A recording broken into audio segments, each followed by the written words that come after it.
तो पहले दसो कि स्टॉक मार्केट और शेयर्स के बारे अगर कोई कन्फ्यूजन है किसी को तो हाथ खड़ा करो। No knowledge. यस देखो आप करते हैं जिन्हें आप जिन्हें बिजनेस प्रोफैशन असीं डिस्कस किए है। अगर सपोज थोड़े जे पैसे की इन्वेस्टमेंट हैगी है तो बंदा आप कर लेंदा खुद। सो एक प्रोप्राइटरशिप फर्म बना ली, वो काम कर लिया। थोड़ी जी इन्वेस्टमेंट ज़्यादा है या वर्किंग हैंड्स ज़्यादा चाहिए तो पार्टनरशिप फर्म बना ली, वो काम शुरू कर लिया। अगर उस तो ज़्यादा इन्वेस्टमेंट है, ज़्यादा हैंड्स चाहिए है तो एक प्राइवेट लिमिटेड कंपनी बना ली तो वो काम कर लिया। बट अगर सपोज बहुत ह्यूज काम करना है तो वो ये तीनों चीज़ा काम नहीं आंदियां। You have to have a limited company. तो सिर्फ लिमिटेड कंपनी ही स्टॉक मार्केट के पब्लिक लिमिटेड कंपनी असीं उसनूं कहने हैं, वही स्टॉक मार्केट के लिस्ट हो सकती है। वो की है कि वो शेयर्स फ्लोट करते हैं पब्लिक नूं कि बई तुसीं किसी ने कोई इन्वेस्टमेंट करनी है। एक कंपनी आई, सपोज रिलायंस इंडस्ट्री है, रिलायंस इंडस्ट्री ने अपना शेयर दसिया कि असीं 10 रुपये का शेयर देवांगे, फेस वैल्यू उसकी 10 रुपये है। या वो कहेंगे कि साढ़ा 10 रुपये का शेयर है, साडी कंपनी की वर्किंग बड़ी अच्छी है, ऑलरेडी प्राइवेट लिमिटेड कंपनी से असीं लिमिटेड बना ली है, हुण आपां 10 रुपये का शेयर तुहानूं 100 रुपये का देवांगे 90 रुपीज़ प्रीमियम लैके, वो कंपनी के प्रॉफिट रिजर्व्स के आ जाएगा। ठीक है, तो वो तुहानूं अच्छा लगे तुसीं अप्लाई कर सकते हो। अलॉटमेंट प्रोसीजर वगैरह सारे सेबी और स्टॉक एक्सचेंज मिलकर डिसाइड करते हैं कि कितनी एप्लीकेशन आईयां, किन्ने मल्टीपल सबसक्राइब होया इशू, तो किस नूं किन्ने शेयर देने हैं, वो सारा डिसीजन उस तरीके नाल हुंदा है। तो जिहड़ी लिमिटेड कंपनीज हैगियां वही सिर्फ स्टॉक मार्केट दे विच ट्रेड होंदियां। जिन्ने शेयर्स आप लैने हैं उन्नी कंपनी की ओनरशिप साडी हो गई, असी कंपनी के उन्ने मालक हो गए। सपोज अगर 51% शेयर तुहाडे कोल होल्डिंग है तो तुहाडे कोल मैनेजमेंट राइट है, फिर तुसीं कंपनी आप चलानी है, किस नूं डायरैक्टर बनाना है, किस नूं रखना है, किहड़ा स्टाफ रखना है, किस तरीके नाल कंपनी चलानी है, वो सब तुहाडा हैडेक हैगी है। अगर सपोज तुहाडी 51% तो घट होल्डिंग है, मान लो सपोज साढ़े 1% शेयर है, 2% शेयर है, फिर साडा मैनेजमेंट कोई राइट नहीं हैगा, फिर जिहदे कोल मेजोरिटी होल्डिंग है वही कंपनी चलाता है। बहुत सारे कंपनियां जिहड़ियां इन्नियां वड्डियां हो गई हैं कि 51% शेयर ऑनर दे कोल भी नहीं है। वो कंपनियां इन्नियां वड्डियां हैं कि उहदे च अगर 15% 20% शेयर भी अगर कंपनी कोल हैगे है, जिहदे कोल हैगे है, वो मेजोरिटी शेयर होल्डर ही है। जिदा इन्फोसिस है, TCS है, वो टाटा दे कोल उन्ने शेयर नहीं है, 51% शेयर नहीं है जो चला रहे हैं, बट क्योंकि मेजोरिटी शेयर होल्डर है इस वास्ते वो कंपनी रन कर रहे हैं। सो स्टॉक मार्केट जिहड़ा है वो शेयर्स ट्रेड होंगे बेसिकली मैक्सिमम शेयर। अगर सपोज 51% तो वो होगी ना, एब्सोल्यूट मेजोरिटी होगी। जिदा गवर्नमेंट कंपनियां जिन्नियां हैं, PSU जिसनों असीं कहते पब्लिक सैक्टर अंडरटेकिंग कहने हैं, गवर्नमेंट कंपनियां जिहड़ा इंडियन ऑयल कंपनी है, BPCL है, BHEL है, बाहर हैवी इलैक्ट्रॉनिक्स है, ये अपने बेसिक ऑफ स्टॉक मार्केट। हुण स्टॉक मार्केट दे विच एक तो यह है कि आपां शेयर खरीदते हैं, शेयर बेच देने हैं। कोई शेयर सानू अच्छा लगता है आप खरीद लें, कोई आपको अच्छा नहीं लगता असीं बेच देने, या प्रॉफिट मिलता तो बेच देने, या नुकसान हो रहा तो बेच देने। So buying and selling of shares is less than 10% of stock market. जो असीं शेयर खरीदते बेचते हैं ना, that is less than 10% of the stock market. जावांगे स्टॉक परसेंट लोग नुकसान करते हैं, 90% people lose money in stock market. कई बंदे घुसदे सार नुकसान कर लेंदे हैं, वो लगे रहते इस करके कि भी अगर मैनू प्रॉफिट मेरे पैसे पूरे हो जान तो फिर मैं बाहर आ जाना। कई बंदियां नू घुसदे सार प्रॉफिट आ जाता है तो कहते ये काम ही बड़ा सौखा है, वैरी ईजी, असी एवं मत्था मारते हैं सवेर तो लैके शाम तक, ये सब तो वधिया काम है। तो but end of the day they may also lose money, end up losing money. So मैं बड़ा तुहानू सही डाटा दिता है कि 90% people lose money in stock market. So we need to come in the 10% bracket, that is important part of stock market. जिस तरह that is the important part. दो इंडैक्स है साढ़े स्टॉक मार्केट के पुरानी स्टॉक एक्सचेंज जी है BSE Bombay stock exchange, वह index जोड़ा है सेंसैक्स 30 शेयर है, सिर्फ 30 शेयर है। वो 30 shares is Sensex, 50 shares is Nifty. National stock exchange बाद च बनी सी, और नैशनल स्टॉक एक्सचेंज के जोड़ा इंडैक्स है वह 50 शेयरों का है। वो तुहानूं जिहड़ा असीं देखते हैं ना कि बाजार वध गया घट गया, असीं जो TV के उपर देखते हैं अज इंडैक्स तेज हो गया घट गया, वो सिर्फ ਤੁਹਾਡਾ 30 ਔਰ 50 ਸ਼ੇਅਰਾਂ ਨੂੰ ਰਿਫਲੈਕਟ ਕਰ ਰਿਹਾ। ਜਿਹੜੇ ਨਿਫਟੀ ਦੇ 50 ਸ਼ੇਅਰ ਹੈਗੇ ਆ ਨਾ, ਉਹਦੇ 'ਚ 30 ਵਿੱਚੋਂ 28 ਸ਼ੇਅਰ ਉਹਦੇ ਵਿੱਚ ਵੀ ਹੈਗੇ ਆ, ਨਿਫਟੀ ਦੇ ਵਿੱਚ ਵੀ ਹੈ। ਸੋ ਬਟ ਤੁਹਾਡੇ ਜਿਹੜੀ ਫਲਕਚੁਏਸ਼ਨ ਦੱਸ ਰਿਹਾ ਨਾ, ਉਹ ਸਿਰਫ 30 ਔਰ 50 ਸ਼ੇਅਰ ਦੀ ਦੱਸ ਰਿਹਾ। Thousands of shares are listed in the stock market, but ਉਹ ਸਾਰੀਆਂ ਦੀ ਫਲਕਚੁਏਸ਼ਨ ਨਹੀਂ ਦੱਸ ਰਿਹਾ। ਇਸ ਵਾਸਤੇ stock market is manipulative also, ਕਿ ਵੀ ਅਗਰ ਇੰਡੈਕਸ ਨੂੰ ਵਧਾਉਣਾ ਹੈ ਜਾਂ ਘਟਾਉਣਾ ਹੈ, ਤੇ ਕਿਸੇ ਪਰਟੀਕੂਲਰ ਸਟਾਕ ਦੀ ਕਿੰਨੀ ਵੇਟੇਜ ਹੈਗੀ ਹੈ, ਜਿਹੜਾ ਓਪਰੇਟਰ ਹੈਗਾ ਉਹ ਉਸ ਸਟਾਕ ਨੂੰ ਪਰਟੀਕੂਲਰ ਨੂੰ ਉਠਾ ਲਏ ਤੇ ਇੰਡੈਕਸ ਵੱਧ ਜਾਂਦਾ ਹੈ, ਘਟ ਜਾਂਦਾ ਹੈ। ਹਾਂਜੀ, ਜਿਹੜੇ 30 ਤੇ 50 ਤੁਸੀਂ ਦੱਸੇ, ਆਰ ਦੇ ਫਿਕਸਡ ਸਟਾਕਸ ਔਰ ਦੇ ਕੀਪ ਔਨ ਚੇਂਜਿੰਗ? ਦੇ keep on changing after long interval. ਕਦੇ 6 ਮਹੀਨੇ ਸਾਲ ਦੇ ਵਿੱਚ ਕਦੇ ਕੋਈ ਇੱਕ ਸ਼ੇਅਰ ਘਟਦਾ ਤੇ ਇੱਕ ਸ਼ੇਅਰ ਪਾਤਾ, ਇਸ ਤਰ੍ਹਾਂ ਹੈ।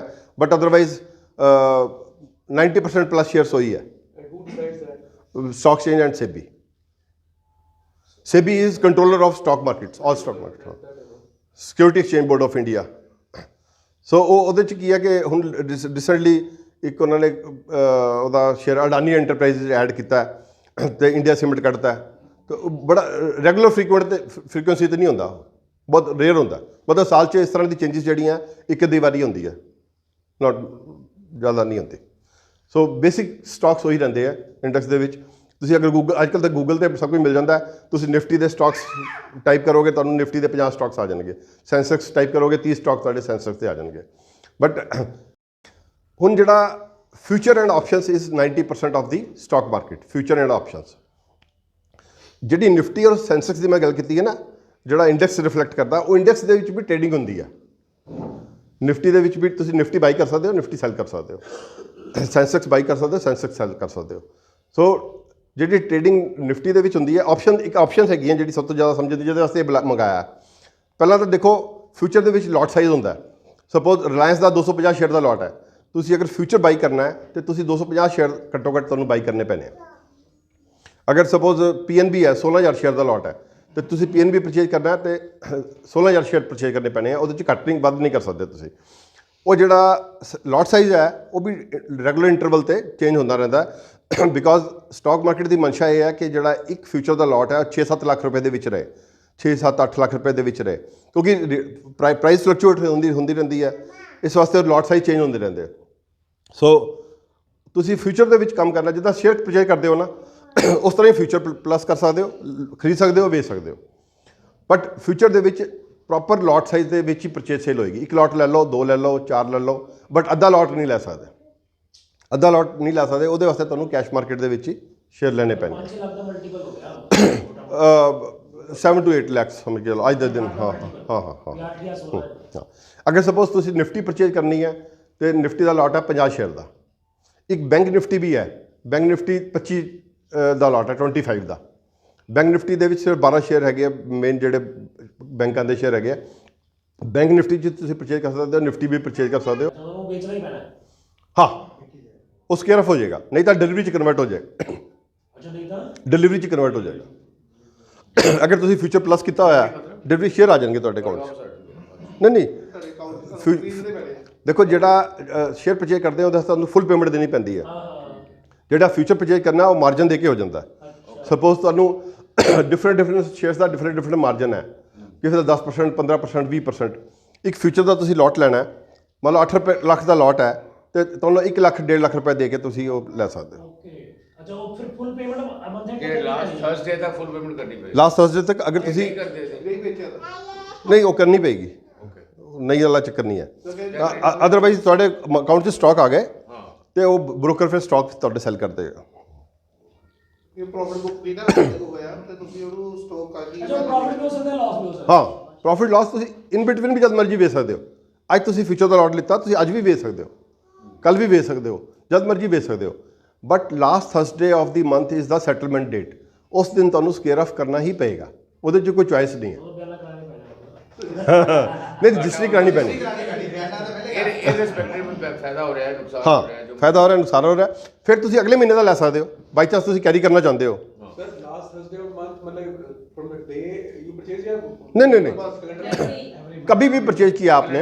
Calendar day, last Thursday. नहीं, कैलेंडर डे या कभी भी परचेज किया? नहीं, कभी भी परचेज किया है। Purchase today. Today last Thursday is 24th of November। Calendar हो गया ना जी कैलेंडर हो गया। Calendar Thursday last monthly last अगर मैं मंडे ਨੂੰ ਵੀ ਬਾਈ ਕੀਤਾ ਮੈਨੂੰ ਥਰਸਡੇ ਨੂੰ ਵੇਚਣਾ ਹੀ ਪੈਣਾ ਹਾਂ ਅੱਜ 15 ਤਰੀਕ ਹੈ, ਤੁਸੀਂ ਚਾਹੇ 1 ਤਰੀਕ ਨੂੰ ਪਰਚੇਜ ਕੀਤਾ ਚਾਹੇ 15 ਨੂੰ ਲਿੱਤਾ ਜਾਂ ਜਦੋਂ ਵੀ ਲਿੱਤਾ। जो भी तक करना ਵੈਸੇ 3 ਮਹੀਨੇ ਦੇ ਸਟਾਕ ब्रोकरेज की रहती है फ्यूचर की ਬ੍ਰੋਕਰੇਜ ਹੈਗੀ ਹੈ ਅੱਜ ਦੇ ਦਿਨ 1 ਕਰੋੜ ਦੀ 1000 ਰੁਪਏ।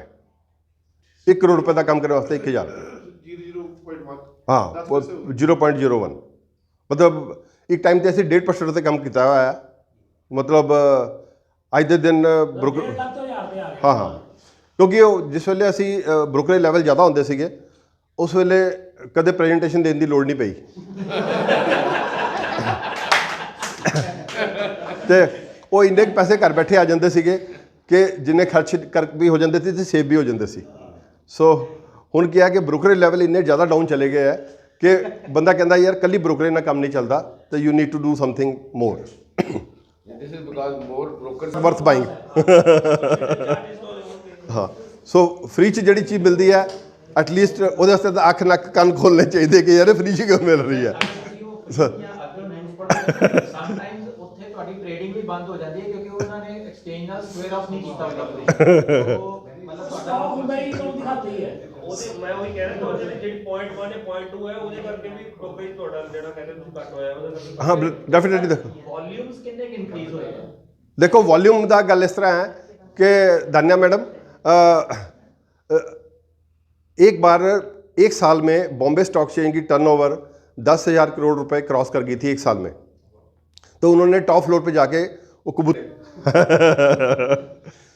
सो जो मोस्ट इंपॉर्टेंट चीज़ जी है ना वो दैट इज़ ऑप्शंस। ऑप्शंस जो फ्यूचर तो क्लीयर हो गया ना थोड़े ਕਿਉਂਕਿ ਇੱਕੋ ਟਾਈਮ 'ਚ 100% ਕਲੈਰਿਟੀ ਨਹੀਂ ਆਉਂਦੀ। ਵੀ ਕੈਨ ਇੰਟਰੈਕਟ ਤੁਸੀਂ ਕਦੇ ਮੇਰੇ ਆਫਿਸ 'ਚ ਆਓ ਤਾਂ ਮੈਂ ਤੁਹਾਨੂੰ ਲਾਈਵ ਟਰਮੀਨਲ ਦਿਖਾਊਂਗਾ ਤਾਂ ਜ਼ਿਆਦਾ ਹੋਰ ਕਲੈਰਿਟੀ ਆ ਜਾਏਗੀ। ਸੋ ਫਿਊਚਰ ਇਜ਼ ਅਗਰ ਬਲਕ ਇੱਕ ਲੋਟ ਸਾਈਜ਼ ਦੇ ਵਿੱਚ ਪਰਚੇਜ ਕਰਨਾ ਸੇਲ ਕਰਨਾ ਤਾਂ ਦੈਟ ਇਜ਼ ਫਿਊਚਰਸ। ਠੀਕ ਹੈ ਹੁਣ ਆ ਗਈ ਆਪਸ਼ਨਸ। ਆਪਸ਼ਨਸ ਕੀ ਹੈ? ਆਪਸ਼ਨਸ ਦੇ ਵਿੱਚ ਜਿੱਦਾਂ ਸਪੋਜ਼ ਰਿਲਾਇੰਸ ਦੀ ਅਸੀਂ ਗੱਲ ਕੀਤੀ ਹੈ, ਰਿਲਾਇੰਸ ਨੂੰ RIL ਕਹਿੰਦੇ ਹਾਂ ਅਸੀਂ, ਰਿਲਾਇੰਸ ਇੰਡਸਟਰੀਅਲ ਲਿਮਿਟਿਡ। ਠੀਕ ਹੈ ਰਿਲਾਇੰਸ ਦਾ ਲੋਟ ਸਾਈਜ਼ ਹੈ 250 ਸ਼ੇਅਰਸ ਦਾ। ਠੀਕ ਹੈ ਹੁਣ ਅਸੀਂ ਰਿਲਾਇੰਸ ਦਾ ਰੇਟ ਹੈ ਮਾਰਕੀਟ ਰੇਟ ਹੈ 2500 रुपये से। ਇਹਦੀ ਅਸੀਂ ਆਪਸ਼ਨਸ ਜਿਹੜੀਆਂ ਦੋ ਤਰ੍ਹਾਂ ਦੀਆਂ ਹੁੰਦੀਆਂ। ਆਪਸ਼ਨਸ ਇੱਕ ਹੁੰਦੀ ਹੈ ਕਾਲ ਆਪਸ਼ਨ, ਉਹਨੂੰ ਅਸੀਂ ਸੀ ਕਹਿੰਦੇ ਆ। ਇੱਕ ਹੁੰਦੀ ਹੈ ਪੁੱਟ ਆਪਸ਼ਨ, ਪੀ ਕਹਿੰਦੇ ਆ ਉਸਨੂੰ। ਜਿਹੜੀ ਕਾਲ ਆਪਸ਼ਨ ਹੈ ਅਗਰ ਤੁਹਾਨੂੰ ਸ਼ੇਅਰ ਲੱਗਦਾ ਤੇਜ਼ ਕਿ ਯਾਰ ਇਹ ਸ਼ੇਅਰ ਜਿਹੜਾ ਨਾ ਇਸੇ ਮਹੀਨੇ 2600 ਦਾ ਹੋ ਜਾਣਾ ਜਾਂ 2700 ਦਾ ਹੋ ਜਾਣਾ, ਤੁਸੀਂ 2500 रुपये ਦੀ ਕਾਲ ਆਪਸ਼ਨ ਬਾਈ ਕਰ ਲਓ। ਕਾਲ ਆਪਸ਼ਨ 2500 रुपये ਦੀ ਕਾਲ ਆਪਸ਼ਨ ਬਾਈ ਕਰ ਲਓ। ਠੀਕ ਹੈ ਤੁਹਾਨੂੰ 2500 रुपये ਦੀ ਕਾਲ ਆਪਸ਼ਨ ਆਏਗੀ ਸੇ 5 रुपये ਦੀ। ਠੀਕ ਹੈ 5 रुपये इंटू 250 शेयर्स ਤੁਸੀਂ ਟੋਟਲ ਇਨਵੈਸਟਮੈਂਟ ਕਿੰਨੀ ਕੀਤੀ? 1250 रुपये ਦੀ। 250 इंटू 5 1250 रुपये ਤੁਹਾਡੀ ਇਨਵੈਸਟਮੈਂਟ ਹੈ ਔਰ ਤੁਹਾਡਾ 1250 रुपये ਤੋਂ ਜ਼ਿਆਦਾ ਲਾਸ ਨਹੀਂ ਹੋ ਸਕਦਾ। ਮੈਕਸਿਮਮ ਲਾਸ ਇਜ਼ 1250 रुपये ਔਰ ਜਿੰਨਾ ਸ਼ੇਅਰ ਉੱਪਰ ਚਲਾ ਗਿਆ ਉਹਨਾਂ ਪ੍ਰੋਫਿਟ ਹੈ। ਅਗਰ ਸਪੋਜ਼ ਇਹ ਸ਼ੇਅਰ 2600 रुपये ਹੋ ਗਿਆ ਵਿਦ ਇਨ ਦਾ ਮੰਥ ਔਰ ਐਂਡ ਆਫ ਦੀ ਮੰਥ ਜਿਹੜਾ last Thursday of the month ਦੱਸਿਆ ਤੇ 100 रुपये इंटू 250 ਤੁਹਾਡਾ ਪ੍ਰੋਫਿਟ ਆਇਆ 25000 रुपये। 1250 रुपये लगा के ਨਹੀਂ ਸਰ ਉਹਦੀ ਜਿਹੜੀ ਕੈਲਕੂਲੇਸ਼ਨ ਹੈ ਜਿੱਦਾਂ 2500 ਦੀ ਵੈਲਿਊ 5 ਦਿਨ ਰੱਖੀ ਹੋਈ ਹੋਵੇ ਤੇ 2600 ਨਹੀਂ ਇਹ ਤਾਂ ਮੈਂ ਤੁਹਾਨੂੰ ਟੈਂਟੇਟਿਵ ਦੱਸੀ ਹੈ। ਇਹ ਫਲਕਚੁਏਟ ਹੁੰਦੀ ਰਹਿੰਦੀ ਹੈ।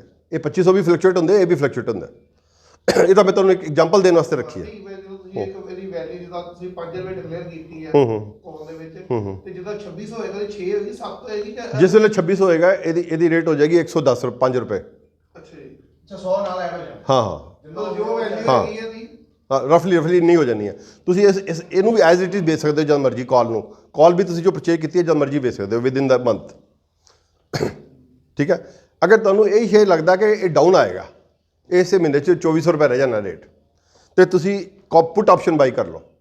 ਪੁੱਟ ਆਪਸ਼ਨ ਤੁਸੀਂ 2500 ਦੀ ਬਾਈ ਕੀਤੀ, ਅਗੇਨ ਮੰਨ ਲਓ 5 रुपये 'ਚ ਬਾਈ ਕੀਤੀ ਤੇ ਤੁਸੀਂ ਖਰਚ ਕੀਤੇ 1250 रुपये। ਜਿੰਨਾ ਸ਼ੇਅਰ ਥੱਲੇ ਜਾਏਗਾ ਉਨਾ ਤੁਹਾਨੂੰ ਫਾਇਦਾ ਹੈ। अगर सपोज 50 रुपये थले गया तो तुहानूं 50 रुपये का प्रॉफिट है, 100 रुपये गया थले 100 रुपये का प्रॉफिट है, 200 रुपये गया 200 रुपये इंटू 250, वो तुहानूं प्रॉफिट है। दस्सिया सी निफ्टी इज़ 50 शेयर का लॉट है, 50 शेयर का, बैंक निफ्टी 25 का।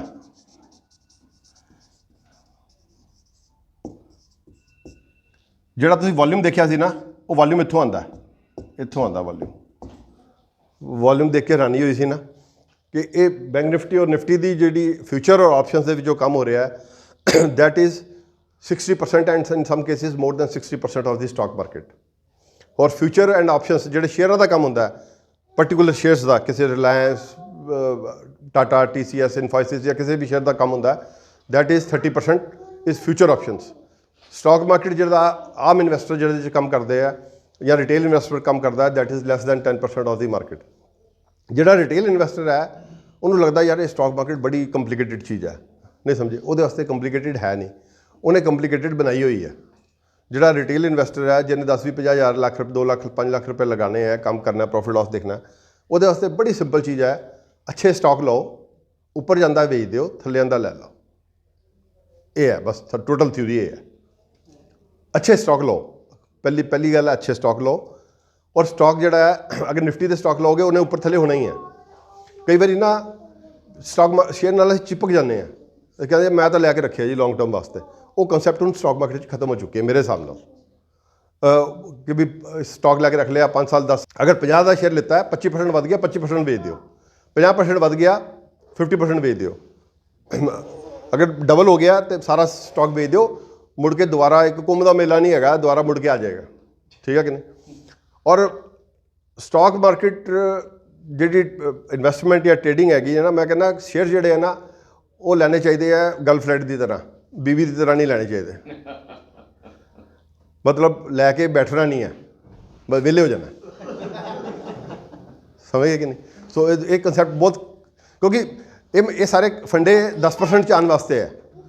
90% ਵਾਸਤੇ ਕੀ ਹੈਗਾ, ਤੁਸੀਂ ਇੱਕ ਸ਼ੇਅਰ ਲਿੱਤਾ 2500 ਰੁਪਏ ਦਾ, ਉਹਦਾ ਰੇਟ ਹੋ ਗਿਆ 2000, ਜਾਂਦੇ ਉਹ ਸ਼ੇਅਰ ਦੇ ਨਾਲ ਜਿਹਦੇ 'ਚ ਲਾਸ ਹੋ ਰਿਹਾ ਹੁੰਦਾ।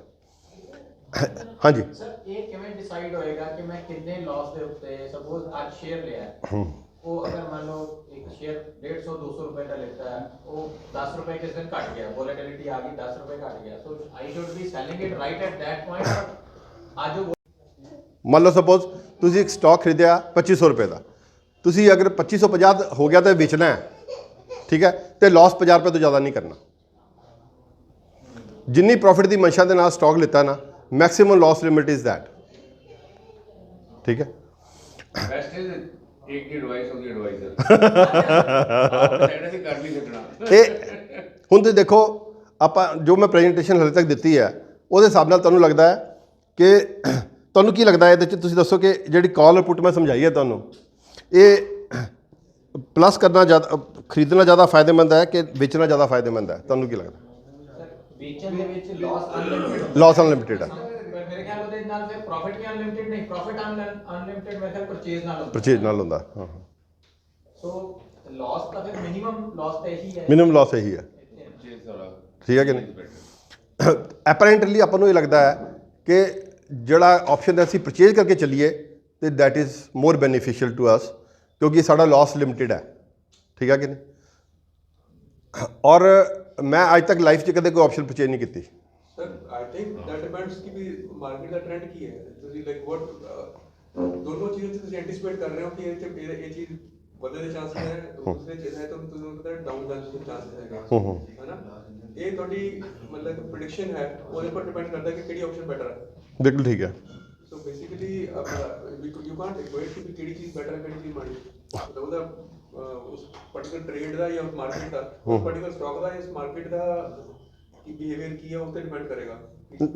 ਡੈਫੀਨੇਟਲੀ ਦੇਖੋ, ਜਿਹੜਾ ਬੰਦਾ ਆਪਣੇ ਆਪ ਨੂੰ ਸਿਕਿਉਰ ਕਰਕੇ ਚੱਲਣਾ ਚਾਹੁੰਦਾ ਨਾ, ਰਿਸਕ ਨਹੀਂ ਲੈਣਾ ਚਾਹੁੰਦਾ ਜਾਂ ਲਿਮਿਟਿਡ ਰਿਸਕ ਲੈਣਾ ਚਾਹੁੰਦਾ ਕਿ ਯਾਰ ਮੈਂ 1250 ਰੁਪਏ, ਮੈਨੂੰ ਇਸ ਤੋਂ ਜ਼ਿਆਦਾ ਮੈਂ ਰਿਸਕ ਨਹੀਂ ਲੈਣਾ, ਉਹ ਨਾਰਮਲੀ ਲੋਕ ਬਾਇੰਗ ਕਰਦੇ ਆ, ਨਾਰਮਲੀ ਲੋਕ ਇਸ ਵਾਸਤੇ ਬਾਇੰਗ ਕਰਦੇ ਆ। ਬਟ ਇਨ ਸਟਾਕ ਮਾਰਕੀਟ ਔਰ ਇਨ ਲਾਈਫ ਮੇਰੇ ਹਿਸਾਬ ਨਾਲ not taking risk is the greatest risk. ਹਰ ਇੱਕ ਬੰਦੇ ਨੂੰ, ਕਈ ਬੰਦੇ ਕਹਿੰਦੇ ਯਾਰ ਹੁਣ ਮੈਂ ਰਿਟਾਇਰਮੈਂਟ ਆ ਗਈ, ਮੈਂ ਤਾਂ ਹੁਣ 70 ਹੋ ਗਿਆ ਯਾਰ, ਮੈਂ ਹੁਣ ਮੇਰੀ ਰਿਸਕ ਟੇਕਿੰਗ ਕਪੈਸਿਟੀ ਜ਼ੀਰੋ ਹੋ ਗਈ, ਮੈਂ ਹੁਣ ਰਿਸਕ ਨਹੀਂ ਲੈਣਾ, ਮੇਰੇ ਕੋਲ ਪੈਸੇ ਹੈਗੇ ਆ, ਮੈਂ ਠੀਕ ਹੈ, ਮੇਰੇ ਨੂੰ ਇੰਟਰਸਟ ਆ ਰਿਹਾ, ਮੈਂ ਕਮਾ ਰਿਹਾ, ਖਾ ਰਿਹਾ। ਇਹ ਰਿਸਕ ਮਾਈਲਡ ਕਰ ਲੈਣਾ ਚਾਹੀਦਾ, ਘੱਟ ਕਰ ਲੈਣਾ ਚਾਹੀਦਾ, ਬਟ ਥੋੜ੍ਹਾ ਜਿਹਾ ਰਿਸਕ ਜ਼ਰੂਰ ਲੈਣਾ ਚਾਹੀਦਾ। ਬਿਕੋਜ਼ ਦੇਖੋ 7% ਦਾ ਇਨਫਲੇਸ਼ਨ ਹੈ, 8% ਵੀ ਚਲੀ ਗਈ ਸੀ, ਹੁਣ ਥੋੜ੍ਹੀ ਜਿਹੀ ਘੱਟ ਆ ਕੇ 7%। ਅਗਰ ਤੁਹਾਡਾ ਪੈਸਾ ਇਨਫਲੇਸ਼ਨ ਤੋਂ ਜ਼ਿਆਦਾ ਨਹੀਂ ਕਮਾ ਰਹੇ, you are losing your money day by day. ਤੁਸੀਂ ਕੁਝ ਵੀ ਐਸਾ ਐਫਰਟ ਕਰੋ ਕਿ ਤੁਹਾਡੀ ਜਿਹੜੇ ਪੈਸੇ ਹੈ ਇਨਫਲੇਸ਼ਨ ਤੋਂ ਜ਼ਿਆਦਾ ਕਮਾਉਣ। ਤੁਸੀਂ ਐਫ ਡੀ ਕਰਾਤੀ, ਐਫ ਡੀ ਤੇ ਹੁਣ 6% ਹੋਇਆ, ਪਹਿਲਾਂ ਤਾਂ 5% ਰਹਿ ਗਿਆ ਸੀ ਇੰਟਰਸਟ। ਅਗਰ 6% ਤੁਸੀਂ ਕਮਾ ਰਹੇ ਹੋ ਤਾਂ ਯੂ ਆਰ ਲੂਜ਼ਿੰਗ ਮਨੀ, ਤੁਹਾਡਾ ਪੈਸਾ ਡਿਪਲੀਟ ਹੋ ਰਿਹਾ। ਸੋ ਮੇਰੇ ਹਿਸਾਬ ਨਾਲ ਰਿਸਕ, ਕੈਲਕੂਲੇਟਿਡ ਰਿਸਕ ਲੈਣਾ ਜ਼ਰੂਰੀ ਹੈ। ਔਰ ਸਟਾਕ ਮਾਰਕੀਟ ਦੇ ਵਿੱਚ, stock market is risky. Stock market ਦੇ ਵਿੱਚ ਨੁਕਸਾਨ 90% ਲੋਕ ਕਰਦੇ ਹੈ, ਠੀਕ ਹੈ। 10% ਦੇ ਵਿੱਚ ਆਉਣ ਵਾਸਤੇ ਤੁਸੀਂ ਅਗਰ ਸਟਾਕ ਮਾਰਕੀਟ ਨੂੰ ਥੋੜ੍ਹਾ ਥੋੜ੍ਹਾ ਸਮਝਣਾ ਸ਼ੁਰੂ ਕਰੋ, ਕਿਉਂਕਿ ਅਸੀਂ ਵੀ ਸਮਝ ਕੇ ਨਹੀਂ ਆਏ ਸੀਗੇ ਇਹ ਆਪਸ਼ਨਸ ਜਿਹੜੀਆਂ। ਮੈਨੂੰ ਨਾ ਉਹ ਐਸ ਡੀ ਕਾਲਜ ਦੀ ਪ੍ਰਿੰਸੀਪਲ ਦਾ ਨਾਟ ਰਿਸਕ ਫਰੀ। ਅਗਰ 99% ਕੇਸ ਦੇ ਵਿੱਚ ਰਿਸਕ ਫਰੀ ਨਹੀਂ ਹੈ ਕੋਈ ਵੀ ਇਨਵੈਸਟਮੈਂਟ। ਕਈ ਪ੍ਰੋਡਕਟ ਕਈ ਲੈ ਕੇ ਆਏ ਸੀ, ICICI ਬੈਂਕ ਨੇ ਪ੍ਰੋਡਕਟ ਲਿਆਇਆ ਸੀ ਕਿ 25 ਲੱਖ ਰੁਪਏ ਮਿਨੀਮਮ ਇਨਵੈਸਟ ਕਰੋ, ਤੁਹਾਡਾ ਪ੍ਰਿੰਸੀਪਲ ਡਿਪਲੀਟ ਨਹੀਂ ਹੋਏਗਾ। ਅਤੇ ਉਹ ਉਹਨਾਂ ਨੇ ਪ੍ਰੋਡਕਟ ਸ਼ੁਰੂ ਇਸ ਤਰੀਕੇ ਨਾਲ ਕੀਤਾ ਕਿ ਉਹਦਾ ਜਿਹੜਾ ਫਿਕਸ ਰਿਟਰਨ ਦੇ ਵਿੱਚ ਲਾ ਦਿੰਦੇ ਸੀ 20 ਲੱਖ ਰੁਪਏ, 5 ਲੱਖ ਰੁਪਏ ਰਿਸਕ 'ਚ ਸੀਗੇ। ਉਹ ਕਹਿੰਦੇ ਸੀ ਅਸੀਂ 5 ਸਾਲ ਵਾਸਤੇ ਪ੍ਰੋਡਕਟ ਬਣਾਇਆ ਅਤੇ 5 ਸਾਲ ਦੇ ਵਿੱਚ ਜਿਹੜੇ 20 ਲੱਖ ਹੈ 25 ਲੱਖ ਹੋਈ ਜਾਣੇ ਆ ਅਤੇ ਰਿਸਕ ਫਰੀ ਹੋ ਗਿਆ, ਅਤੇ 5 ਲੱਖ ਰੁਪਏ ਨਾਲ ਅਸੀਂ ਸਿਰਫ ਰਿਸਕ ਲੈ ਰਹੇ ਹਾਂ। ਸੋ ਉਹਦੇ 'ਚ ਮਿਨੀਮਮ ਰਿਟਰਨ ਵੀ ਉਸ ਹਿਸਾਬ ਨਾਲ ਹੀ ਆਉਂਦੀ ਹੈ ਨਾ। ਜਿਹੜੇ ਰਿਸਕ ਫਰੀ ਹੈ ਉਹਦੇ 'ਚ ਰਿਟਰਨ ਆ ਰਹੀ ਹੈ 6-7%, 8%। ਜਿਹੜੇ 5 ਲੱਖ ਹੈ ਉਹਦੇ 'ਚ ਰਿਟਰਨ ਜ਼ਿਆਦਾ ਆ ਰਹੀ ਹੈ, ਉਹਦੇ 'ਚ ਰਿਟਰਨ ਘੱਟ ਵੀ ਰਹੀ ਹੈ। ਅਤੇ you will not end up double digit return ਵੀ ਨਹੀਂ ਤੁਹਾਨੂੰ ਸ਼ਾਇਦ ਹੋ ਸਕਦਾ ਐਂਡ ਆਫ ਦਾ ਈਅਰ ਮਿਲੇ। ਸੋ ਮੈਂ ਪਹਿਲਾਂ ਸਿਰਫ ਬਰੋਕਿੰਗ ਕਰਦਾ ਸੀ, ਜਿਸ ਤਰ੍ਹਾਂ ਆਪਾਂ ਡਿਸਕਸ ਕੀਤਾ, ਓਨਲੀ ਬਰੋਕਿੰਗ, ਕੋਈ ਐਡਵਾਈਜ਼ਰੀ, ਨੋ ਐਡਵਾਈਜ਼। ਜਿਸ ਨੇ ਜਿਹੜਾ ਸ਼ੇਅਰ ਲੈਣਾ ਲਓ, ਜਿਹਨੇ ਵੇਚਣਾ ਵੇਚੋ, ਜੋ ਕਰਨਾ ਕਰੋ। ਸਟਾਕ ਮਾਰਕੀਟ ਖੁੱਲੀ ਹੈ, ਅਕਾਊਂਟ ਖੁਲਾਓ, ਆਪਣਾ ਕੰਮ ਕਰੋ। But from last 5-6 years specially Covid time ਤੋਂ ਮੈਂ ਸੋਚਿਆ ਯਾਰ ਅਸੀਂ ਆਪਣਾ ਕੰਮ ਕਰਦੇ ਹਾਂ, ਸਾਡਾ ਤਾਂ ਸਾਰਾ ਕੁਛ ਹੀ ਇਹਦੇ 'ਚ ਲੱਗਿਆ ਹੋਇਆ, we have no other investment, ਅਤੇ ਆਪਣੇ ਪੈਸੇ ਗਰੋ ਵੀ ਹੋ ਰਹੇ ਆ। ਅਤੇ ਦਿਸ ਇਜ਼ ਦਾ ਫੀਲਡ ਕਿ ਅਸੀਂ ਲੋਕਾਂ ਨੂੰ ਸਮਝਾਈਏ ਕਿ how can you grow your money. ਅਤੇ ਤੁਸੀਂ ਉਹਦੇ 'ਚ ਕੱਟ ਲਓਗੇ ਅਤੇ ਲੋਕ ਮਾਈਂਡ ਨਹੀਂ ਕਰਨਗੇ। ਤੁਸੀਂ ਕਮਾ ਕੇ ਦੇ ਰਹੇ ਹੋ ਪੈਸੇ, ਅਗਰ ਉਹਦੇ 'ਚ ਤੁਸੀਂ ਸ਼ੇਅਰ ਮੰਗ ਰਹੇ ਹੋ ਤਾਂ ਤਕਲੀਫ ਨਹੀਂ ਹੋਏਗੀ। ਤਾਂ ਉਸ ਹਿਸਾਬ ਨਾਲ ਫਿਰ ਅਸੀਂ ਸ਼ੁਰੂ ਕੀਤਾ ਜਿਹੜਾ PMS ਸਕੀਮਸ ਵਗੈਰਾ ਆਪਾਂ ਮੈਂ ਡਿਸਕਸ ਕੀਤੀ ਸੀ ਇੱਕ ਵਾਰੀ ਸ਼ਾਇਦ, ਨਹੀਂ। PMS ਦੇ ਵਿੱਚ ਅਸੀਂ ਕੀ ਕਰਦੇ ਹਾਂ, ਸਾਡੇ ਕੋਲ ਇੱਕ ਪ੍ਰੋਡਕਟ ਤਾਂ ਇਹ ਹੈ ਕਿ 12% ਫਿਕਸ ਰਿਟਰਨ ਲੈ ਲਓ, ਠੀਕ ਹੈ। ਅਗਰ ਤਾਂ ਥੋੜ੍ਹੇ ਜਿਹੇ ਪੈਸੇ ਹੈ, 5-10 ਲੱਖ ਰੁਪਏ ਹੈ, ਅਤੇ ਤਾਂ ਤੁਸੀਂ ਸਿੱਧਾ ਮੇਰੀ ਕੰਪਨੀ ਦੇ ਨਾਂ ਦਾ ਚੈੱਕ ਕੱਟ ਦਿਓ। 7 ਤਰੀਕ ਤੋਂ ਪਹਿਲਾਂ, ਵੈਸੇ ਤਾਂ 1 ਤਰੀਕ ਨੂੰ ਆ ਜਾਂਦੇ, ਬਟ 7 ਤਰੀਕ ਤੋਂ ਪਹਿਲਾਂ ਪੋਜ਼ੀਟਿਵਲੀ ਤੁਹਾਡੇ ਇੰਟਰਸਟ ਤੁਹਾਡੇ ਅਕਾਊਂਟ 'ਚ ਆ ਜਾਏਗਾ, ਠੀਕ ਹੈ। That is one. ਅਗਰ ਅਮਾਊਂਟ ਜ਼ਿਆਦਾ ਹੈ ਤਾਂ ਫਿਰ ਇਹ ਹੁੰਦਾ ਕਿ ਡਾਠੀ ਨਾ ਜਾਏ ਕਿਤੇ ਪੈਸੇ ਪੂਏ ਲੈ ਕੇ, ਅਤੇ ਫਿਰ ਉਸ ਕੇਸ ਦੇ ਵਿੱਚ ਕੀ ਹੈ, ਤੁਸੀਂ ਆਪਣੇ ਅਕਾਊਂਟ ਖੋਲ੍ਹ ਲਓ, ਆਪਣੇ ਅਕਾਊਂਟ ਦੇ ਵਿੱਚ ਹੀ ਤੁਹਾਡੇ ਕੰਮ ਕਰਾਂਗੇ। ਜਿੰਨਾ ਪ੍ਰੋਫਿਟ ਆਏਗਾ ਤੁਹਾਡੇ ਅਕਾਊਂਟ 'ਚ ਹਰ ਮਹੀਨੇ ਟ੍ਰਾਂਸਫਰ ਹੋ ਜਾਏਗਾ, ਤੁਸੀਂ ਆਪਣਾ 1% ਰੱਖ ਕੇ ਬਾਕੀ ਵਾਪਸ ਕਰ ਦਿਓ, ਠੀਕ ਹੈ। ਅਦਰਵਾਈਜ਼ ਅਗਰ ਤੁਹਾਨੂੰ ਲੱਗਦਾ ਹੈ ਕਿ ਬਈ ਲਾਸ ਆ ਗਿਆ, ਇੱਕ ਮਹੀਨੇ ਤੁਸੀਂ 1 ਕਰੋੜ ਰੁਪਏ ਜਮ੍ਹਾਂ ਕਰਾਤਾ ਮੰਨ ਲਓ ਆਪਣੇ ਅਕਾਊਂਟ 'ਚ, ਕੰਮ ਕੀਤਾ ਅਸੀਂ, ਲੱਖ ਰੁਪਏ ਤੁਹਾਨੂੰ ਮਿਲਦਾ ਰਿਹਾ 3 ਮਹੀਨੇ, ਚੌਥੇ ਮਹੀਨੇ ਲਾਸ ਆ ਗਿਆ, ਤੁਹਾਨੂੰ ਲਾਸ ਆਇਆ ਮੰਨ ਲਓ ਸਪੋਜ਼ 2 ਲੱਖ ਰੁਪਏ ਦਾ, ਅਤੇ ਮੈਂ ਤੁਹਾਡੇ ਅਕਾਊਂਟ 'ਚ ਜਮ੍ਹਾਂ ਕਰਾਊਂਗਾ 3 ਲੱਖ ਰੁਪਏ, 2 ਲੱਖ ਰੁਪਏ ਲਾਸ ਵਾਲੇ ਅਤੇ ਲੱਖ ਰੁਪਏ ਇੰਟਰਸਟ ਵਾਲਾ। ਇਹ ਮੰਥਲੀ ਬੇਸਿਸ 'ਤੇ ਹੋਏਗਾ। ਇੱਕ ਤਾਂ ਹੋ ਗਈ ਫਿਕਸ ਰਿਟਰਨ 12% ਵਾਲੀ। ਦੂਸਰਾ ਇਹ ਹੈ ਕਿ ਤੁਸੀਂ ਕਹਿੰਦੇ ਯਾਰ ਮੈਂ ਲਾਸ ਨਹੀਂ ਲੈਣਾ, ਮੇਰਾ ਕੰਮ ਕਰੋ ਤੁਸੀਂ, ਲਾਸ ਮੈਨੂੰ ਇਹਦੇ 'ਚ ਵੀ ਲਾਸ ਨਹੀਂ ਹੈ, ਫਸਟ ਵਾਲੀ ਕੇਸ 'ਚ ਵੀ ਲਾਸ ਨਹੀਂ ਹੈ। ਦੂਸਰਾ ਇਹ ਹੈ ਕਿ ਤੁਹਾਡੇ ਅਕਾਊਂਟ 'ਚ ਕੰਮ ਕਰਾਂਗੇ, ਤੁਹਾਡਾ ਲਾਸ ਕੋਈ ਨਹੀਂ, ਪ੍ਰੋਫਿਟ 50-50, ਜਿੰਨਾ ਪ੍ਰੋਫਿਟ ਆਏਗਾ 50-50 ਕਰਾਂਗੇ, ਲਾਸ ਤੁਹਾਡਾ ਕੋਈ ਨਹੀਂ, ਠੀਕ ਹੈ। ਤੀਸਰੀ ਆਪਸ਼ਨ ਜਿਹੜੀ ਤੁਹਾਡੇ ਫਾਇਦੇ ਦੀ ਹੈ, ਤੁਹਾਨੂੰ ਕਰਨੀ ਚਾਹੀਦੀ ਹੈ, ਜਿਸ ਕਿਸੇ ਨੇ ਵੀ ਕਰਨੀ ਹੋਵੇ ਉਹ ਵਾਲੀ ਆਪਸ਼ਨ ਲੈਣੀ ਚਾਹੀਦੀ ਹੈ। ਉਹਦੇ 'ਚ ਇਹ ਹੈ ਕਿ ਪਹਿਲੇ 12% ਜੋ ਪ੍ਰੋਫਿਟ ਆਏਗਾ, ਪਹਿਲਾ 12% ਤੁਹਾਡਾ, ਰਿਸਕ ਵੀ ਤੁਹਾਡਾ। ਅਗਰ ਥੱਲੇ ਆਏਗਾ ਤਾਂ ਵੀ ਤੁਹਾਡਾ 12% ਪਹਿਲਾਂ ਰਿਟਰਨ ਤੁਹਾਡੀ, 12% ਤੋਂ ਬਾਅਦ ਜਿੰਨਾ ਹੋਏਗਾ ਅੱਧਾ ਕਰਾਂਗੇ ਆਫਟਰ 12%।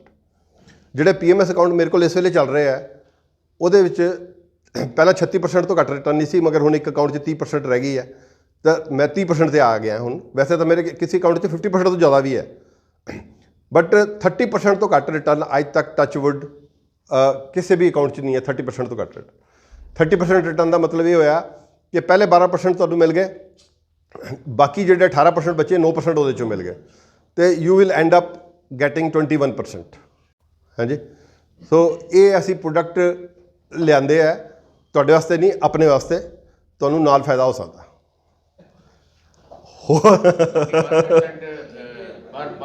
ਪਰ ਤੁਸੀਂ ਕਿਹਾ ਵਧੀਆ ਸਟਾਕ ਬਾਈ ਕਰਦੇ ਹੋ, ਵਧੀਆ ਸਟਾਕ ਕਿਹੜੇ देखा जाए ਅੱਛਾ ਓਕੇ, ਹਾਂ ਵਧੀਆ ਸਟਾਕ ਤੁਸੀਂ ਕਿਹਾ ਨਾ ਬਾਈ ਜਿਹੜੇ ਨਿਫਟੀ ਦੇ ਸਟਾਕਸ ਹੈ 50 ਸਟਾਕ, ਲਾਈਕ ਨਾਮ ਉਹ ਨਿਫਟੀ ਦੇ ਤੁਸੀਂ ਗੂਗਲ ਕਰੋ ਤੁਹਾਨੂੰ ਆ ਜਾਣਗੇ ਸਾਰੇ। Reliance, state bank. ਬੈਲੈਂਸ ਕੀ ਹੈ ਜਿੱਥੋਂ ਸਟਾਰਟ ਕਰ ਸਕਦੇ ਹੋ? ਤੁਸੀਂ ਸਟਾਰਟ ਕਰ ਸਕਦੇ ਹੋ 100 ਰੁਪਏ ਤੋਂ। Okay, you can start investing by 100 rupees. ਕਈ ਲੋਕਾਂ ਨੇ ਮੈਨੂੰ ਅੱਛੇ ਸਟਾਕ ਦੀ ਲਿਸਟ ਲਿੱਤੀ ਹੋਈ ਹੈ ਤੇ ਉਹ 50,000 ਰੁਪਏ ਦੀ ਸਿਪ ਲਗਾਉਂਦੇ ਇੱਕ ਤਰ੍ਹਾਂ ਦੀ। ਉਹ ਹਰ ਮਹੀਨੇ ਜਿਹੜੇ ਨਾ 50,000 ਦੇ ਸਟਾਕਸ, ਉਹ ਸਾਰੇ ਸਟਾਕ ਆ ਜਾਂਦੇ ਉਹਦੇ 'ਚ 50,000 'ਚ। ਉਹ ਜਿੱਦਾਂ ਮਿਊਚੁਅਲ ਫੰਡ ਦੇ ਵਿੱਚ ਸਿਪ ਲੱਗਦੀ ਹੈ ਨਾ, ਨਵਤੇਜ ਜੀ ਨੂੰ ਪਤਾ ਹੈ, ਤੇ ਉਹ ਉਸ ਤਰੀਕੇ ਨਾਲ ਸਟਾਕ 'ਚ ਵੀ ਸਿਪ ਲਗਾ ਸਕਦੇ ਹੋ। ਉਹ ਤੁਹਾਡੇ ਉਹ ਸਾਰੇ ਅੱਛੇ ਸਟਾਕਸ ਤੁਹਾਡੇ ਅਕਾਊਂਟ 'ਚ ਆ ਜਾਣਗੇ। ਬਹੁਤ ਸਾਰੇ ਅੱਛੇ ਸਟਾਕ ਇੱਦਾਂ ਦੇ ਹੈ ਪਬਲਿਕ ਸੈਕਟਰ ਕੰਪਨੀਆਂ ਦੇ ਜਿਹਦੇ ਤੋਂ 10 ਤੋਂ 12% ਡਿਵੀਡੈਂਡ ਹੀ ਆ ਜਾਂਦਾ ਹਰ ਸਾਲ। ਜਿੱਦਾਂ REC ਹੈ, PFC ਹੈ, IOC ਹੈ, ਇਹਨਾਂ ਕੰਪਨੀ ਮਤਲਬ ਪਾਸਟ ਟਰੈਕ ਰਿਕਾਰਡ ਹੈ। ਇੱਕ ਜ਼ਰੂਰੀ ਨਹੀਂ ਹੈ ਕਿ ਡਿਵੀਡੈਂਡ ਮੈਂਡੇਟਰੀ ਨਹੀਂ ਹੁੰਦਾ ਦੇਣਾ। ਕੰਪਨੀ ਦਾ ਪ੍ਰੋਫਿਟ ਨਹੀਂ ਆਏ, ਲਾਸਿਸ ਆ ਗਏ, ਡਿਵੀਡੈਂਡ ਘਟ ਜਾਏਗਾ, ਬੰਦ ਹੋ ਜਾਏਗਾ, ਕੁਝ ਵੀ ਹੋ ਸਕਦਾ। ਬਟ ਅਗਰ ਅਸੀਂ ਪਿਛਲੇ 5-7-10 ਸਾਲ ਦਾ ਰਿਕਾਰਡ ਹੀ ਦੇਖ ਸਕਦੇ ਹਾਂ ਕੰਪਨੀ ਦਾ, ਅਗਰ ਉਸ ਹਿਸਾਬ ਨਾਲ 10 ਤੋਂ 12% ਡਿਵੀਡੈਂਡ ਦੀ ਰਿਟਰਨ ਨਹੀਂ ਹੈ। ਬਾਕੀ ਸ਼ੇਅਰ ਵਧੇਗਾ ਤਾਂ ਸ਼ੇਅਰ ਵੇਚ ਸਕਦੇ ਹੋ। ਉਸ ਇਨਵੈਸਟਮੈਂਟ 100 ਰੁਪਏ ਤੋਂ ਤੁਸੀਂ ਸ਼ੁਰੂ ਕਰ ਸਕਦੇ ਹੋ, ਕੋਈ ਚੱਕਰ ਨਹੀਂ। People go very safe with mutual fund. ਜਿਹੜਾ ਮੈਂ PMS ਦੀ ਗੱਲ ਕੀਤੀ ਹੈ, PMS ਦੇ ਵਿੱਚ ਵੈਸੇ ਤਾਂ ਮੈਂ ਕਹਿੰਦਾ ਕਿ ਆਈਡਲੀ 1 ਸਾਲ ਵਾਸਤੇ ਤੁਸੀਂ ਪੈਸੇ ਛੱਡੋ ਤਾਂ ਤੁਹਾਨੂੰ ਮਜ਼ਾ ਆਏਗਾ ਕਿ ਕੀ ਕੀਤਾ 1 ਸਾਲ ਦੇ ਵਿੱਚ, ਠੀਕ ਹੈ ਕਿ ਨਹੀਂ। ਬਟ ਇਨ ਕੇਸ ਤੁਹਾਨੂੰ ਵਿਚਕਾਰ ਪੈਸੇ ਦੀ ਲੋੜ ਹੈ, ਜਾਂ ਤੁਹਾਡਾ ਮਨ ਚੇਂਜ ਹੋ ਗਿਆ, ਜਾਂ ਤੁਹਾਨੂੰ ਕੋਈ ਹੋਰ ਬੈਟਰ ਇਨਵੈਸਟਮੈਂਟ ਓਪਰਚੁਨਿਟੀ ਮਿਲ ਗਈ, ਤੁਸੀਂ ਵਿਡਰਾ ਕਰਨਾ ਚਾਹੁੰਦੇ ਹੋ, ਤੁਸੀਂ ਕਹਿ ਦਿਓ ਕਿ ਬਈ ਅਗਲੇ ਮਹੀਨੇ ਕੰਮ ਨਾ ਕਰਨਾ, ਨਹੀਂ ਸਮਝੇ, ਤੇ 24 ਤਰੀਕ ਫਿਊਚਰ ਦੀ ਕਟਿੰਗ ਹੋਏਗੀ, 24 ਤਰੀਕ ਨੂੰ ਕਟਿੰਗ ਹੋਏਗੀ, 26 ਤਰੀਕ ਨੂੰ ਤੁਹਾਡੇ ਅਕਾਊਂਟ 'ਚ ਪੈਸੇ ਵਾਪਸ ਆ ਜਾਣਗੇ। That is second option. Third option is ਕਿ ਤੁਹਾਨੂੰ ਐਮਰਜੈਂਸੀ ਪੈਸੇ ਚਾਹੀਦੇ ਆ ਤੇ ਅੱਜ ਬਾਜ਼ਾਰ ਖੁੱਲ੍ਹਾ ਹੈ, ਅੱਜ ਸਾਰਾ ਸਮਾਨ ਕੱਟ ਦਿਓ, ਕੱਲ੍ਹ ਤੁਹਾਡੇ ਅਕਾਊਂਟ 'ਚ ਪੈਸੇ ਆ ਜਾਣਗੇ। ਸੋ ਇਹਦੇ 'ਚ ਲਿਕੁਇਡਿਟੀ ਦਾ ਕੋਈ ਇਸ਼ੂ ਨਹੀਂ ਹੈ, ਜਦ ਮਰਜ਼ੀ ਤੁਸੀਂ ਬੰਦ ਕਰ ਸਕਦੇ ਹੋ, ਕੋਈ ਇਸ਼ੂ ਨਹੀਂ ਹੈ ਕਿ ਵੀ ਮੈਂ ਸਾਲ ਵਾਸਤੇ ਬਣ ਗਿਆ ਪੈਸੇ ਦੇ ਕੇ ਤੇ ਮੈਂ ਵਿੱਚੋਂ ਕੱਢ ਨਹੀਂ ਸਕਦਾ, ਉਹ ਕੋਈ ਇਸ਼ੂ ਨਹੀਂ ਹੈ। ਹਾਂ, ਤੁਸੀਂ ਕੁਝ ਕਹਿਣਾ ਚਾਹੁੰਦੇ ਭਾਈ? ਮੈਂ ਮਤਲਬ ਗੱਲਾਂ ਤਾਂ ਸਾਰੀ ਪ੍ਰੈਕਟੀਕਲੀ ਹੋ ਰਹੀਆਂ, ਪਰ ਵੈਸੇ ਹੀ ਪ੍ਰੈਕਟੀਕਲ ਹਾਂ। ਕੁਐਸਚਨ ਪੁੱਛਣਾ ਹਾਂ, ਚਾਹੁੰਦਾ। ਹਾਂ। ਫਸਟ ਆਪਣੀ ਮੀਟਿੰਗ 'ਚ ਨਾ ਤੁਸੀਂ ਪ੍ਰੈਜ਼ੈਂਟ ਇੰਟਰੋਡਕਸ਼ਨ ਦੇ ਵਿੱਚ ਕਿਹਾ ਸੀ ਕਿ ਅਸੀਂ ਵੀ ਪੈਸਾ ਕਮਾਉਣਾ ਕਿੱਦਾਂ ਉਹ ਮੈਂ ਤੁਹਾਨੂੰ ਨਹੀਂ ਦੱਸ ਸਕਦਾ, ਪੈਸਾ ਗਰੋ ਜਾਂ ਮਲਟੀਪਲਾਈ ਕਿੱਦਾਂ ਕਰਨਾ ਉਹ ਮੈਂ ਦੱਸ ਸਕਦਾ। ਬਿਲਕੁਲ ਠੀਕ ਹੈ। ਉਹੀ ਇੱਕ ਕੁਐਸਚਨ ਤਾਂ ਵੈਸੇ ਇਹਨੇ ਪੁੱਛ ਹੀ ਲਿਆ ਵੀ ਮਿਨੀਮਮ ਉਹ ਤਾਂ ਚਲੋ ਆਪਾਂ ਇੱਕ ਹਾਈਪੋਥੈਟੀਕਲ 100 ਰੁਪਏ ਲੈ ਲਿਆ, ਬਟ ਵੈਸੇ ਪ੍ਰੈਕਟੀਕਲੀ ਇੱਕ ਬੰਦਾ ਸੋਚੇ ਕਿ ਮੈਨੂੰ ਇੱਕ ਰੀਜ਼ਨੇਬਲ ਜੀ ਮੰਥਲੀ ਜਾਂ ਈਅਰਲੀ ਇੱਕ ਇਨਕਮ, ਉਹਦੇ ਲਈ ਇੱਕ ਮਿਨੀਮਮ ਇਨਵੈਸਟਮੈਂਟ ਤੁਸੀਂ ਕੀ ਸੁਜੈਸਟ ਕਰਦੇ ਹੋ ਕਿ ਹਰ ਬੰਦੇ ਨੂੰ ਜੇ ਉਹ ਕਰਨਾ ਚਾਹੁੰਦਾ ਤਾਂ ਕਰਨੀ ਚਾਹੀਦੀ ਹੈ?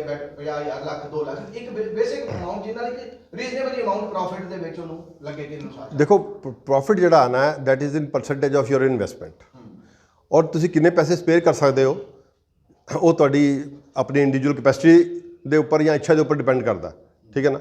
ਸੋ ਅਗਰ ਸਪੋਜ਼ ਤੁਸੀਂ 100 ਰੁਪਏ ਲਗਾਏ ਹੈ ਤੇ 100 ਰੁਪਏ ਹੀ ਵਧਣੇ ਹੈ, ਤੁਸੀਂ 100 ਰੁਪਏ ਤੁਸੀਂ ਸੋਚੋਗੇ ਅਗਲੇ ਮਹੀਨੇ 1000 ਰੁਪਏ ਹੋ ਜਾਣਗੇ, ਇਸ ਤਰ੍ਹਾਂ ਤਾਂ ਨਹੀਂ ਨਾ ਹੋਣੇ। ਤੁਹਾਡੇ ਇਨਵੈਸਟਮੈਂਟ ਦੇ ਹਿਸਾਬ ਨਾਲ ਹੀ ਗਰੋ ਹੋਣੇ ਆ, ਠੀਕ ਹੈ ਕਿ ਨਹੀਂ। ਉਹ ਪਰਸੈਂਟੇਜ ਕੀ ਹੈ? ਮੈਂ ਪਰਸੈਂਟੇਜ ਤੁਹਾਨੂੰ ਦੱਸਿਆ ਕਿ ਜਿਹੜਾ ਮੇਰਾ PMS ਅਕਾਊਂਟ ਹੈ ਉਹਦੇ 'ਚ 30% ਤੋਂ ਘੱਟ ਕੋਈ ਰਿਟਰਨ ਨਹੀਂ ਹੈ till date from last 5 years। ਉਹਦੇ ਵਿੱਚ ਸਰ ਮਿਨੀਮਮ ਇਨਵੈਸਟਮੈਂਟ ਕੀ ਹੈ PMS ਦੇ ਵਿੱਚ? PMS ਦੇ ਵਿੱਚ ਹੁਣ ਮੈਂ 25 ਲੱਖ ਵੀ ਲੈ ਲੈਣਾ,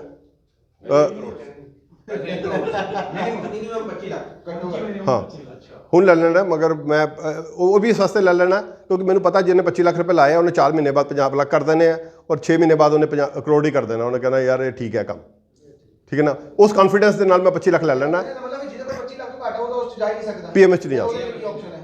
ਉਹਦੇ ਵਾਸਤੇ 2 ਆਪਸ਼ਨ ਹੈਗੀਆਂ, ਪ੍ਰੋਫਿਟ 50-50 ਜਾਂ 12% ਫਿਕਸ, 12% ਫਿਕਸ, 12% ਔਰ ਜਾਂ ਫਿਰ ਤੁਸੀਂ ਕੁਝ ਵੀ ਨਹੀਂ, ਤਿੰਨੋਂ ਸਕੀਮਾਂ ਛੱਡ ਦਿਓ, ਤੁਸੀਂ ਮੇਰੇ ਕੋਲ ਆਓ, ਜੋ ਮੈਂ ਤੁਹਾਨੂੰ ਬੈਸਟ ਜੋ ਮੈਨੂੰ ਸਮਝ ਆਏਗਾ ਸਟਾਕ ਮਾਰਕੀਟ ਇਨਵੈਸਟਮੈਂਟ ਮੈਂ ਤੁਹਾਨੂੰ ਦੱਸੂਗਾ ਕਿ ਵੀ ਇਹ ਸਟਾਕ ਲੈ ਲਓ, ਇਹ ਕਰ ਲਓ, ਮਗਰ ਗਰੰਟੀ ਨਹੀਂ ਹੈ ਉਸ ਦੀ ਕਿ ਵੀ ਉਹ ਵਧੇਗਾ ਹੀ ਘਟੇਗਾ ਵੀ ਕੁਝ ਹੋਏਗਾ। ਬਟ ਇਹ ਹੈ ਕਿ ਮੈਂ ਆਪਣੇ ਐਕਸਪੀਰੀਅੰਸ ਬੇਸ ਤੁਹਾਨੂੰ ਸ਼ੇਅਰ ਦੱਸੂਗਾ। ਤੁਸੀਂ 10,000 ਰੁਪਏ ਲਗਾਣੇ ਲਗਾ ਲਓ, 5 ਲੱਖ ਲਾਣਾ ਚਾਹੀਦਾ, ਲੱਖ ਰੁਪਏ ਲਗਾਣੇ ਲਗਾ ਲਓ, 50,000 ਲਗਾਣੇ ਲਗਾਓ, ਕਿਆ ਬੋਲ ਜਿੰਨੇ ਮਰਜ਼ੀ ਲਗਾਓ। ਉਹਦੇ 'ਚ ਇਹ ਕੋਈ ਕਿ ਸਕੀਮ ਦੇ ਵਿੱਚ ਹੀ ਜਾਣਾ। ਇਹ ਸਕੀਮ ਤਾਂ ਮਤਲਬ ਮੇਰੀ ਭੁੱਖ ਹੈਗੀ ਹੈ ਤੁਹਾਡਾ। PMS ਦੇ ਵਿੱਚ 25 ਲੱਖ ਰੁਪਏ ਅੱਜ ਆਪਾਂ ਦਿੰਦੇ ਹਾਂ ਹਾਂ, ਤੇ ਉਹ ਕਿੰਨੀ ਦੇਰ ਲਈ ਤੁਸੀਂ ਸਾਨੂੰ ਮੰਨ ਲਓਗੇ, ਮਹੀਨੇ ਲਈ ਜਾਂ ਸਾਲ ਲਈ ਕੀਤਾ? ਉਹ ਮੈਂ ਦੱਸਿਆ ਸੀ, ਤੁਹਾਡਾ ਧਿਆਨ ਮੈਂ ਕਿਹਾ ਵੀਡੀਓ ਵਾਲਾ ਹੋਏਗਾ। ਦੇਖੋ, ਆਈਡਲੀ ਕਿ 1 ਸਾਲ ਵਾਸਤੇ ਦਿਓ ਤੇ that is better. Otherwise second is ਕਿ ਤੁਸੀਂ ਕਹੋ ਕਿ ਅਗਲੇ ਮਹੀਨੇ ਕੰਮ ਨਾ ਕਰਨਾ, ਅਸੀਂ ਹਰ ਮਹੀਨੇ ਕੰਮ ਕਰਨਾ ਉਹਦੇ 'ਚ, ਤੇ last Thursday of the month ਤੁਸੀਂ ਅਸੀਂ ਕੰਮ ਖਤਮ ਹੋ ਗਿਆ, ਸ਼ੁੱਕਰਵਾਰ ਤੁਹਾਡੇ ਅਕਾਊਂਟ 'ਚ ਪੈਸੇ ਆ ਜਾਣ, ਠੀਕ ਹੈ। ਹੋਰ ਐਮਰਜੈਂਸੀ ਹੋਵੇ ਤੇ ਅੱਜ ਸਟਾਕ ਕੱਟ ਦਿਆਂਗੇ, ਕੱਲ ਤੁਹਾਡੇ ਅਕਾਊਂਟ 'ਚ ਪੈਸੇ ਆ ਜਾਣਗੇ। ਮਤਲਬ 48 hours, maximum 48 hours. So I have done. ਅਗਰ ਕਿਸੇ ਦਾ ਕੋਈ ਸਵਾਲ ਹੋਏਗਾ ਅਸੀਂ ਬਾਅਦ 'ਚ ਫੈਲੋ